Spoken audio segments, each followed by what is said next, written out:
72 فريق 72 فريق، لو عملت كل فريق 30 لعيب وجهاز 10 يعني 40، اضرب 40 في 72 فريق، غير الدرجه الثالثه وغير الدرجه الرابعه، فكل دوت يعني ظلم باين.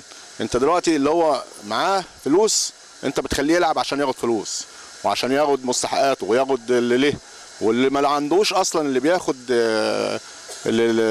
له 400 جنيه ولا 500 جنيه كل شهر ومستنيهم بفارغ الصبر، بتيجي تقول له لا انت استنى ازاي؟ هو ده اللي محتاج اكتر من التاني.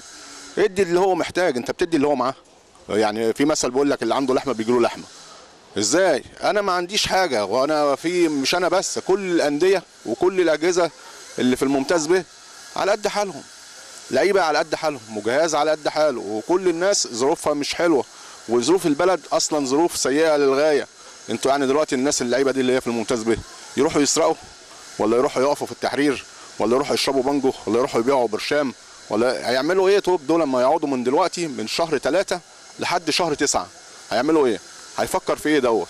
هيصرف منين؟ هيعيش منين؟ ده على المستوى المادي ودول، ولكن كمان في مستوى فني كمان هيتاثروا بيه يا كابتن. ده 6 شهور يا كابتن، ده 6 شهور. لو اللعيب قعد شهرين 3 عبال ما بتيجي تجهزه تاني عايز لك وقت قد كده. طب ده هيقعد 6 شهور وبعدين تيجي تقول ايه؟ هنعمل الدوري الممتاز دوره تنشيطيه. طب ما تعمل للممتاز به اللي هو محتاج اصلا الدوره التنشيطيه دي على اساس ان هو يلاقي مصدر رزق يعيش منه. لا ياكل، يلاقي يعيش زي ما الناس عايشه. انت جاي على اللي معاه وبتعمل له. طب اللي معهوش ده يموت يعني؟ اللي معهوش دوت، ما انا عايز اسال يعني الممتاز به والدرجه الثالثه والدرجه الرابعه دول يموتوا؟ الحل يا كابتن، الحل ان لازم يوضعوا حل. يعني معلش مع احترامي للناس اللي معينين في اتحاد الكوره دلوقتي، قبل ما كانوا يفكروا في الممتاز الف كانوا يفكروا في الممتاز به والدرجه الثالثه والدرجه الرابعه اللي هم فعلا محتاجين.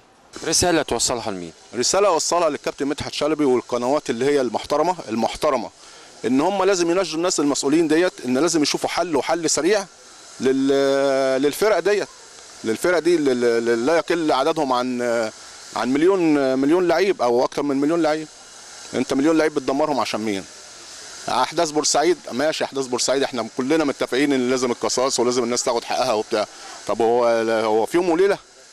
ما انت الناس تبقى شغاله، القضاء يبقى شغال في طريقه والرياضه تبقى شغاله في طريقها والسياسه تبقى شغاله في طريقها، لكن كده البلد واقفه سودة، واقفه مش كويسه خالص. وانا بحذر ان ممكن الحاجات دي القعده دي هتولد حاجات تاني اكتر من اللي حصلت قبل كده.